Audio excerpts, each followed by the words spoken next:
इतिहास के संसार में आपका अभिनंदन है दोस्तों। इतिहास पाठ में आज हम पढ़ेंगे चंद्रगुप्त मौर्य के विषय में। इस सिलसिले में अब तक हम 3 बार मिल चुके हैं और आज चौथी बार मिल रहे हैं।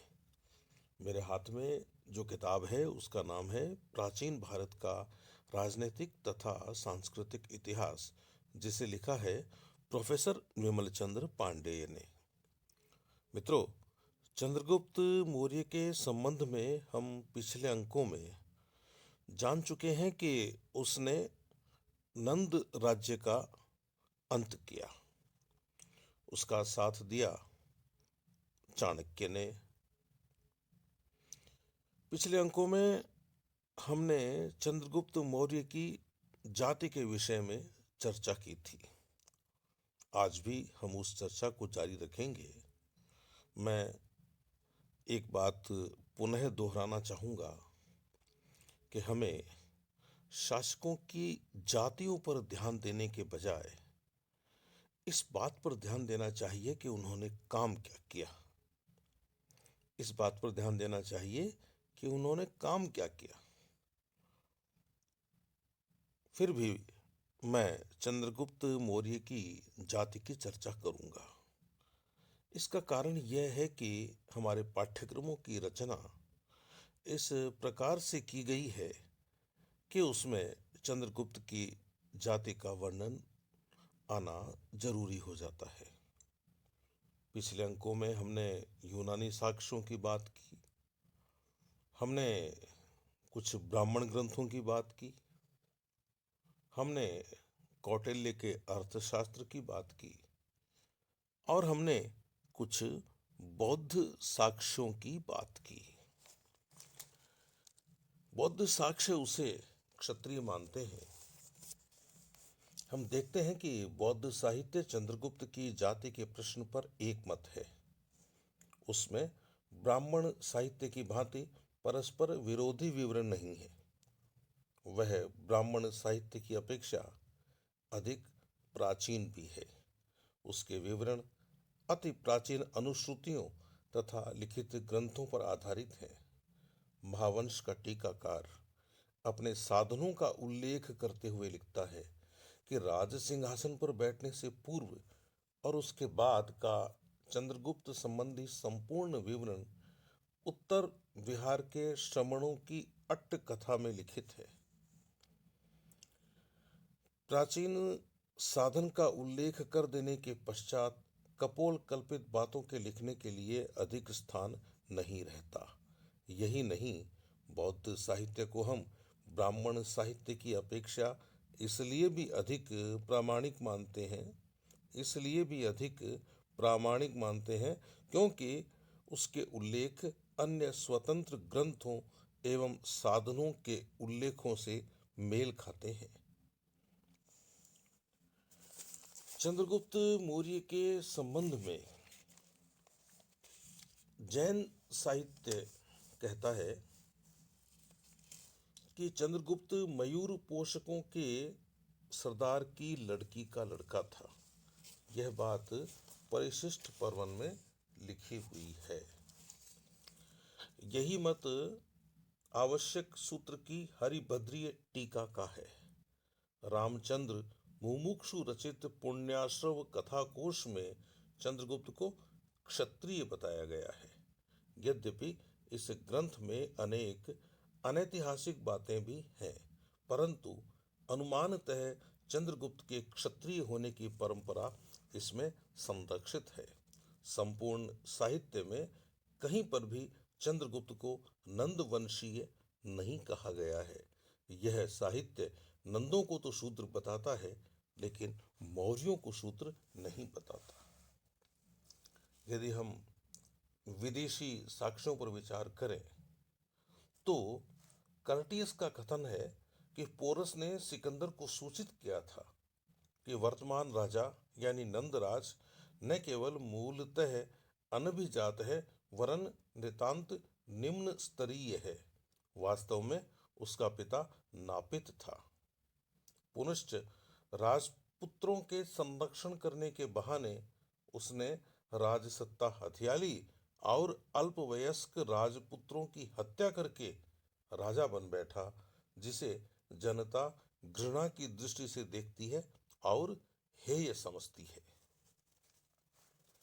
डियोडोरस कहता है कि पोरस ने सिकंदर को सूचित किया कि गांग प्रदेश का राजा नंद तुच्छ चरित्र का व्यक्ति है, उसे कोई भी आदर की दृष्टि से नहीं देखता, क्योंकि वह नापित का पुत्र है।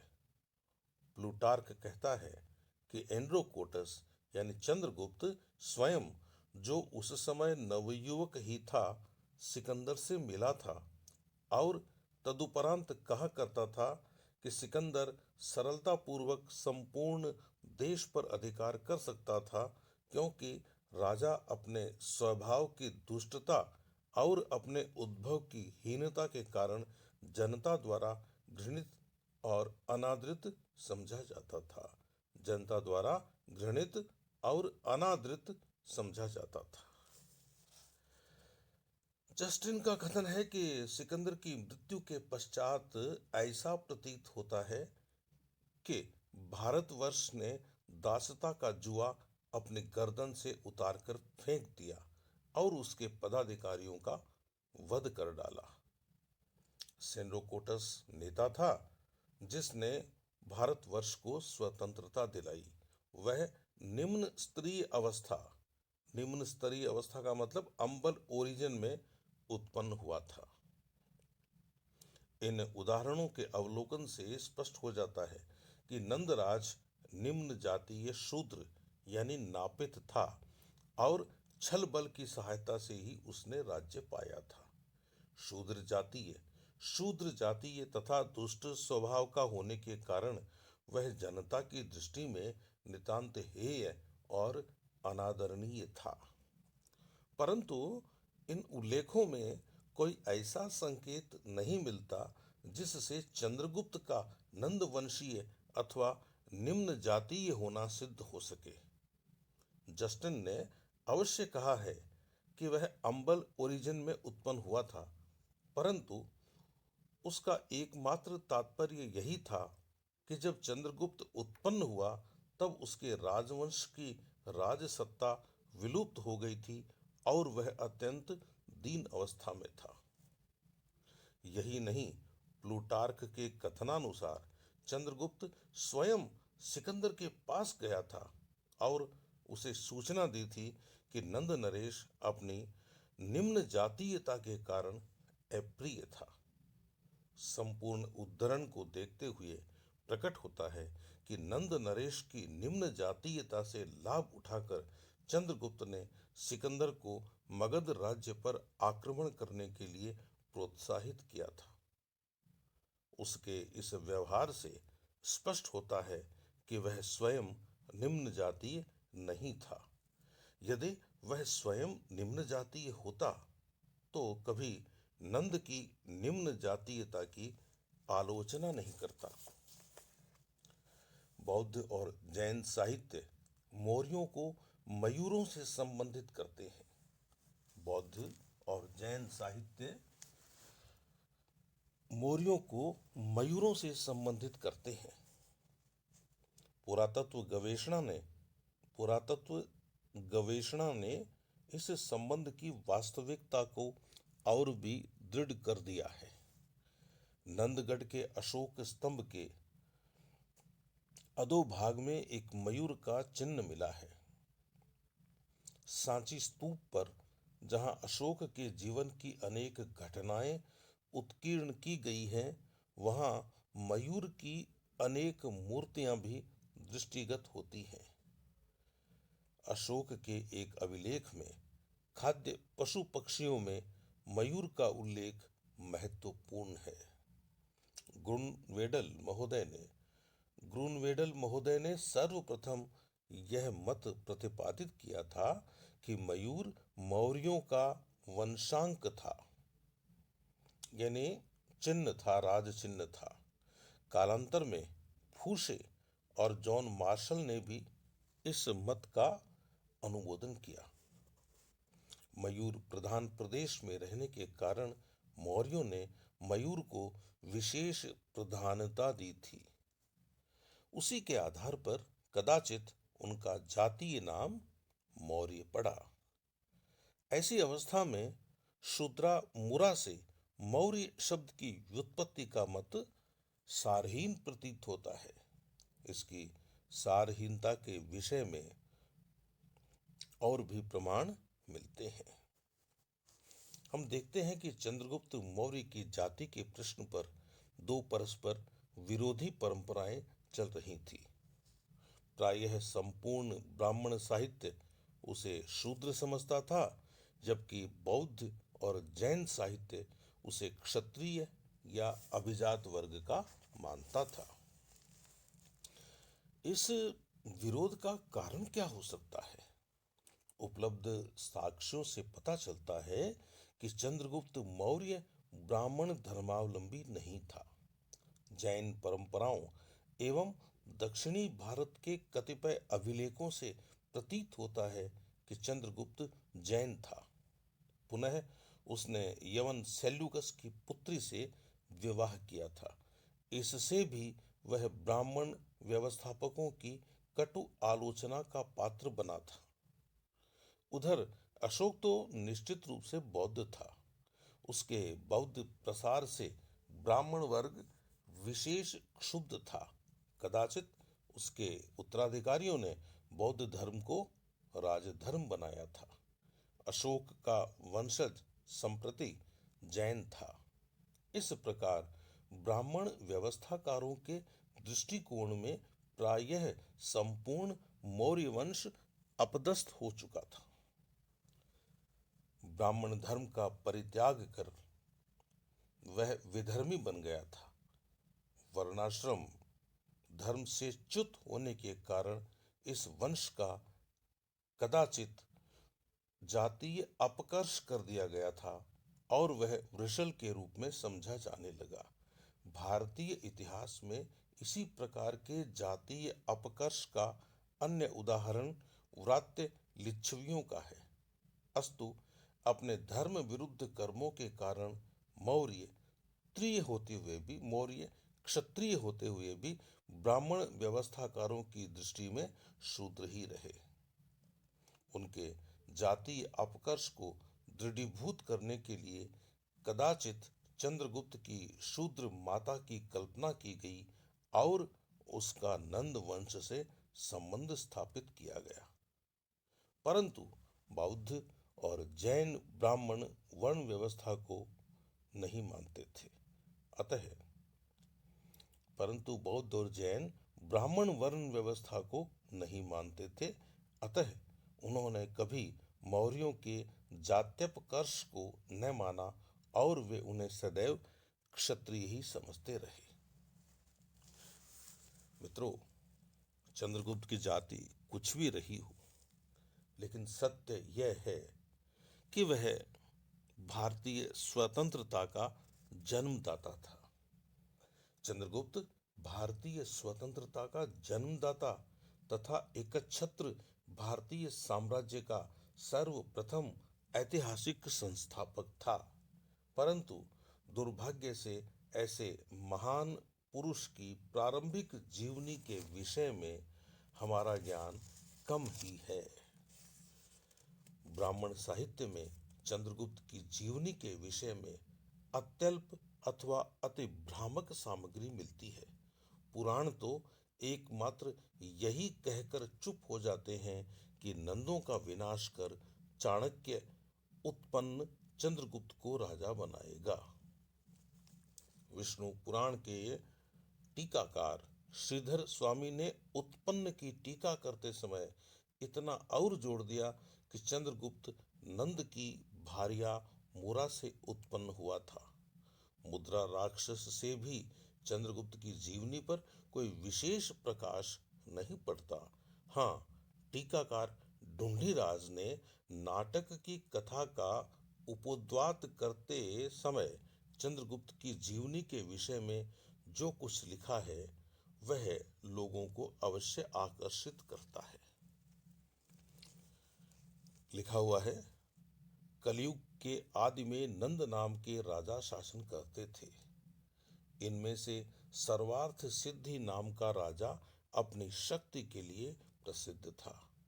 वह संपूर्ण पृथ्वी पर राज करता था। इसकी सेना 9 करोड़ से अधिक थी।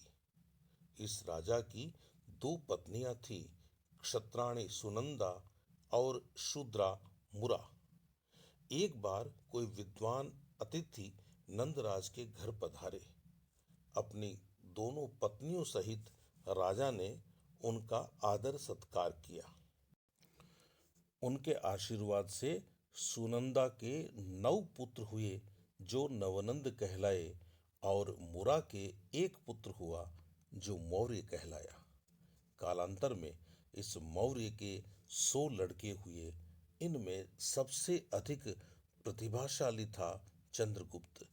नवनंद मौर्य पुत्रों से बहुत ईर्ष्या रखते थे, अतः उन्होंने सभी की हत्या करवा डाली। एकमात्र चंद्रगुप्त ही बच सका, परंतु उसे भी एक गुप्त गृह में कैद रखा गया। एक बार सिंघल द्वीप के राजा ने नंदों की राजसभा में एक पिंजड़े में मोम का एक सिंह बंद करके भेजा और कहा कि जो व्यक्ति पिंजड़े को तोड़े बिना इस सिंह को बाहर निकाल देगा, वही सबसे अधिक बुद्धिमान समझा जाएगा। कोई भी नंद कुमार उस सिंह को बाहर नहीं कर सका। अब चंद्रगुप्त की बारी आई। उसने लोहे की एक गर्म शलाका को पिंजड़े के अंदर डालकर मोम के सिंह को गला दिया और वह गलकर बाहर आ गया। चंद्रगुप्त के बुद्धि कौशल को देखकर सब दंग रह गए। परंतु चंद्रगुप्त जानता था कि नंदों के बीच में रहते हुए उसका जीवन संकट में है, अतः उसने उनके विनाश का उपाय सोचना प्रारंभ कर दिया। एक बार उसने एक ब्राह्मण को देखा जो बड़े क्रोधी स्वभाव का था। उसके पैर में एक कुश गड़ गया। इस पर क्रुद्ध होकर उसने संपूर्ण कुश समूह को उखाड़ डाला। चंद्रगुप्त ने ऐसे क्रोधी ब्राह्मण को नंदवंश के विनाश हेतु उपयुक्त समझा। यह ब्राह्मण विष्णुगुप्त था तथा दंड नीति एवं समस्त विद्याओं का ज्ञाता था। नीति शास्त्र का तो वह आचार्य ही था। शीघ्र ही दोनों में घनिष्ठता हो गई। नंदों का अन्यायपूर्ण व्यवहार सुनकर उस ब्राह्मण ने प्रतिज्ञा की कि वह उनका नाश कर देगा। एक बार विष्णुगुप्त, जो कि चाणक्य था, नंद की भुक्तिशाला में गया। वहां जाकर वह प्रमुख आसन पर बैठ गया। इस पर नंदों ने क्रुद्ध होकर उसे आसन से बलात् नीचे उतार दिया और वह भी उसकी चोटी पकड़कर। इस पर कुपित होकर ब्राह्मण ने अपनी शिखा पकड़कर, चोटी पकड़कर प्रतिज्ञा की कि मैं तब तक इस शिखा को नहीं बांधूंगा जब तक नंद वंश का मूलोच्छेदन न कर दूंगा, जब तक नंद वंश का मूलोच्छेदन न कर दूंगा। यद्यपि चंद्रगुप्त की शूद्र जातीयता की कहानी पर हम विश्वास नहीं करते, तथापि उसकी जन्मजात प्रतिभा, उसके नंदों से विग्रह तथा चाणक्य से मैत्री के विवरण अपने भीतर अनेक ऐतिहासिक कण रखते हैं। कथा सरित सागर में भी चंद्रगुप्त और चाणक्य के विषय में कुछ विवरण मिलता है। जैसा कि पहले कहा गया है, चंद्रगुप्त पूर्व नंद का पुत्र था। उसका योगानंद तथा उसके पुत्र हिरण्यगुप्त से विरोध स्वाभाविक था। इस विरोध में विगत पूर्व नंद का मंत्री शकटार वास्तविक राजकुमार चंद्रगुप्त की सहायता कर रहा था। एक दिन मार्ग में उसे चाणक्य दृष्टिगत हुआ, जो एक संपूर्ण कुशा समूह को उखाड़ उखाड़ कर फेंक रहा था, क्योंकि एक कुशा से उसका चरण विक्षत हो गया था। शकटार को ऐसे ही क्रोधी एवं दृढ़ संकल्पित व्यक्ति की आवश्यकता थी। अतः वह चाणक्य के पास गया और उससे निवेदन किया कि कल नंदराज का श्राद्ध है, उसके लिए मैं आपको निमंत्रित करता हूँ। आपको दक्षिणा स्वरूप 1 लाख स्वर्ण मुद्राएं मिलेंगी। दूसरे दिन चाणक्य आया और प्रमुख होता के रूप में श्राद्ध करवाने बैठ गया, परंतु नंदराज ने कहा कि प्रमुख होता का पद एक अन्य ब्राह्मण सुबंध को मिलेगा। इसे चाणक्य ने अपना अपमान समझा, अतः उसने 7 दिन के भीतर सान्वय नंद का नाश करने की प्रतिज्ञा की। इस कथा के पूर्व नंद इस कथा के पूर्व नंद और योग नंद तथा हिरण्यगुप्त के नाम अन्य साक्ष्यों में नहीं मिलते, अतः इनकी ऐतिहासिकता में संदेह है। परंतु चाणक्य नामक ब्राह्मण की सहायता से नंद वंश के विनाश और चंद्रगुप्त के सिंहासनारूढ़ होने की कथा अन्य ग्रंथों में भी मिलती है, अतः न्यूनाधिक विवरण भेद होते हुए भी यह तथ्यपूर्ण है। तो मित्रों, यह था आज का इतिहास पाठ। फिर मिलेंगे। नमस्ते।